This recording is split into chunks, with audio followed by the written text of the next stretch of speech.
I don't know about you all, but I am super excited to engage in a very thoughtful and insightful conversation with the one and only Karamo Brown. So, Karamo, how are you today? I'm good, Aracely. How are you doing? I'm great. So, why don't we just jump right in?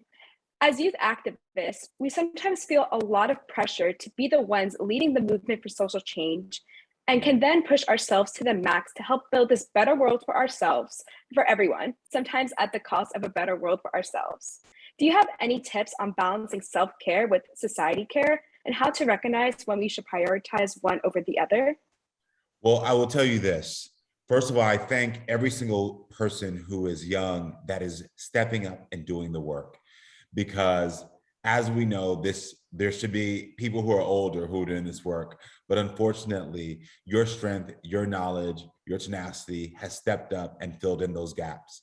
But to answer your question, how do I know when enough is enough? When you know. That day that you say, I'm exhausted, I feel tired, when you're like, you see yourself drifting off, where you want to be on your phone more than talking about a conversation, when you just know that you need a break, take the break. The thing is that putting pressure on ourselves is a very slippery slope because unfortunately, as much as we want to help and as much as we want to give, if we don't help and give ourselves, you'll never be able to fully accomplish the things you want to accomplish. Many of us understand the term burnout, but if you don't, burnout is where you just find yourself working, working, working, and then one day you realize you don't have the fuel in you anymore to keep going. And so to solve and to make sure that you don't get to that place where you're burnt out, you have to make sure that you are the priority. The world is constantly changing, the world is constantly evolving, and the world constantly needs help. But if you don't help yourself first, then the world will never get better. And so I just say, take those pressures away. Give yourself permission to say, today, I need to take care of me. Yeah, I completely 100% agree with that.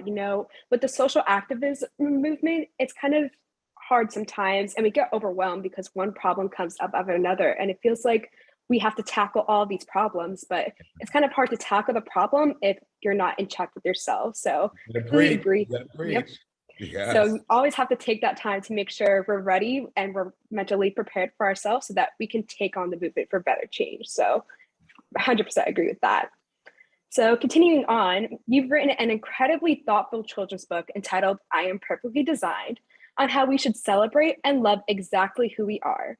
So, do you have a go to mantra, quote, or maybe an activity you say or do to remind yourself of this whenever you are struggling with self esteem and feel less than perfectly designed? Well, the thing is that we all struggle with our self-esteem. Even me, and I just turned 40, I still struggle with it. It's something that we all do constantly. And I want to remind people, I want everyone in here, if you're going to be honest with ourselves, how many of us wake up in the morning and the first thing that we do is we start to criticize ourselves? And anyone here can know what I'm talking about. You get up, you start getting ready for school, for work, for whatever your day is going to be. And you get into the mirror and you're like, oh, this doesn't fit right. Oh, look at this. Oh, look at my hair. It doesn't look, We just start downing ourselves. We just start saying to ourselves that things don't look right, that we are not enough, that we're not okay. And when it comes to our self-esteem, the same way that we practice saying negative things about ourselves, we have to equally, but more so, practice saying positive things about ourselves. So one of the practices I try to encourage people with is that in the morning time, the minute you wake up, the minute you hear yourself saying something negative, stop and say something positive about yourself and focus on that one thing. For instance, like this morning I woke up and this eyebrow, I don't know if you can see, is arched, very cute. And I was like, oh, my eyebrows are giving today. They're looking cute. And I literally have all day thus far, every time I start to feel down, anytime I start to feel like, oh, like I don't feel comfortable in this space, I say to myself, but you know what, your eyebrows are cute today. And I know it may sound silly, but it gives me just enough courage to not doubt or down myself, to tell myself that I am enough, that I'm okay. Because sometimes if we don't tell that message to ourselves, the rest of the world won't. And if the world does, we won't believe it. So I encourage people to wake up and say something good about yourself. Because I'm looking at you right now, and Aracely, you are slaying. The hair looks beautiful, the smile is beautiful, the eyebrows are on point. Yes. And the thing is that sometimes we have to just be reminded of that, because it's so easy to fall into a pattern of thinking of how we're not enough instead of remembering that we are enough and that we are perfectly designed.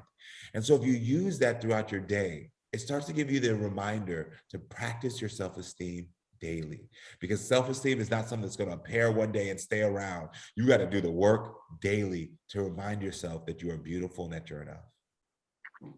Completely agree with that. And you mentioned like it's really the little things that matter. If you start just a little bit every day, just like giving you that little compliment, whether it's about your eyebrows, your hair, Yeah, whatever, like it really just helps build up that self-esteem. So completely agree with what you said there.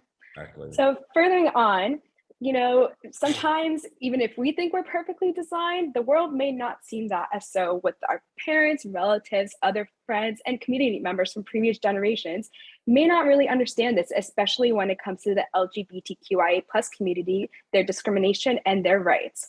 So do you have advice on how we as youth can have these important yet sometimes difficult conversations about the community and in an open and compassionate way?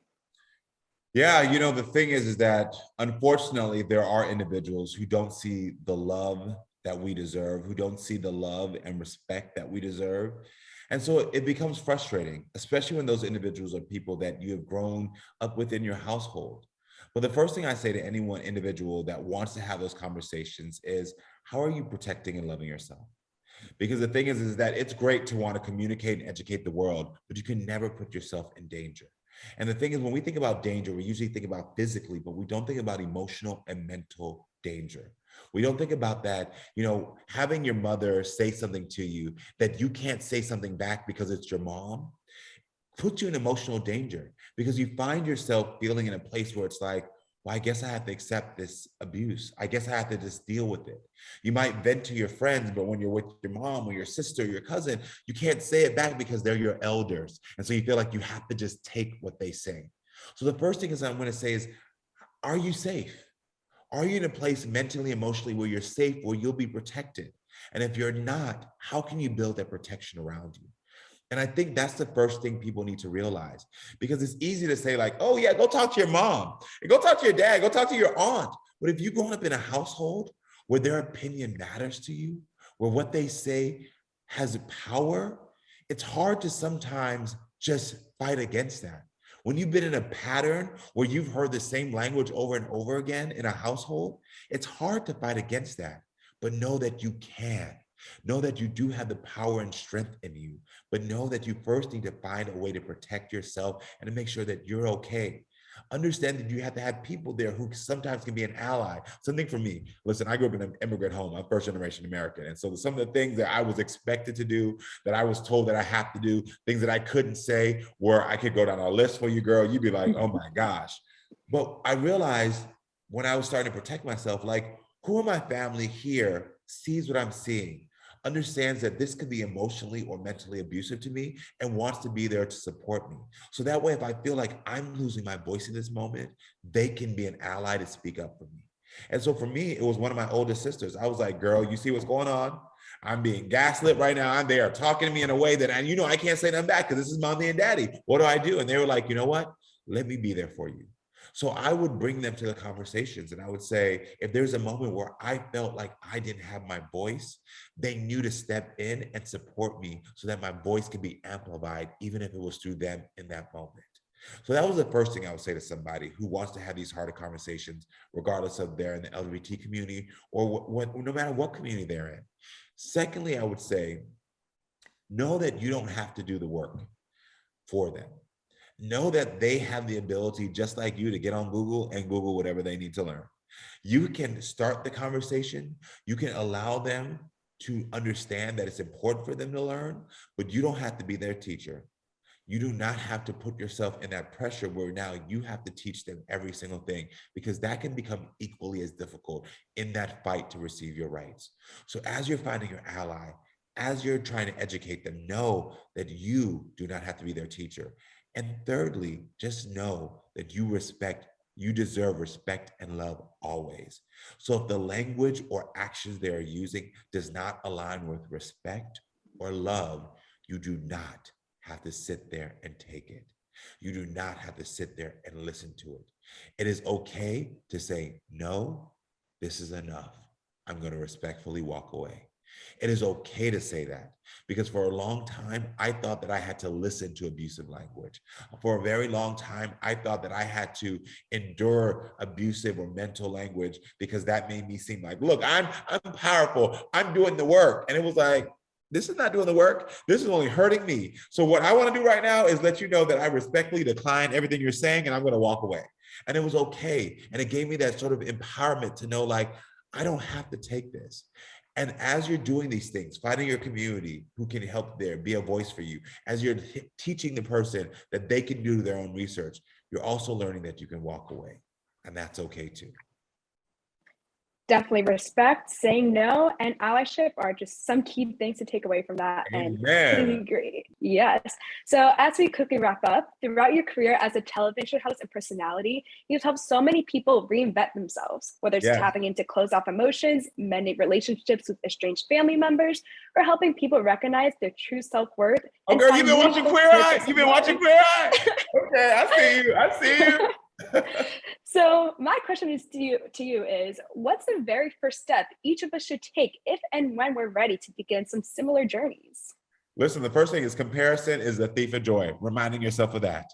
Say it with me. Comparison is the thief of joy. Of joy. Because the thing is, as you're going on that journey, you have to realize that you end up starting to look at what other people are doing, what they're saying, how they're acting, and you start to take away from who you are as a person. We live in a culture right now where we all know this. You get on social media, and the minute you start seeing somebody else, you're like, oh my gosh, why don't I have that? Why am I not doing that? And as much as we want to pretend like it's not happening, it happens to all of us. We all start looking at someone else's lives and thinking like, oh, instead of using it as inspiration, it can sometimes make us feel down. And so the thing that I do is, you're wanting to be in these conversations and starting to help people and help yourself and be better. You have to first remember, you can't compare yourself and you can't compare your journey. You have to love yourself right where you are every single day. And the minute you start to love yourself right where you are every single day, you stop looking at what other people are doing. You stop looking at them and saying, oh, well, I'm not where they are. Because you say, oh, you know what? I'm happy right where I'm at. Because even though you're somewhere, we all know that we can take a step to get somewhere else, and that is fine. We all know that if I don't have something today, doesn't mean I'm not going to have it tomorrow. And so as you're having these conversations with yourself to build your own self-esteem, to be an ally for this world, to gain the respect you deserve in your own life, you have to remember you can't compare where someone else is. Only just look at yourself and know that you have the tools, the love, the skills, everything already inside of you. It's what we talked about earlier when I said perfectly designed. You are perfectly designed as you are. And if no one's told you that, let me be the first. And trust me, that will start you on the journey to being your best self. Yes, love yourself, love others. That's the main thing in life, isn't it? It is. It's funny how it takes us a long time to realize it. Listen, and it's a journey that never stops. I promise you, I've talked to some 70-year-olds and I'm like, hey, do you still have this? And they're like, yep. And I'm like, what? So it's constantly practicing, but we all can do it. Yes, completely 100% agree with that. Well, thank you so much, Karamo, for taking the time out of your day to engage in this really thoughtful conversation with me. I know I took a bunch of stuff away from this conversation, and I hope that you all did too. So now I'm going to kick it back to our MCs, and I hope you all enjoy the rest of the summit.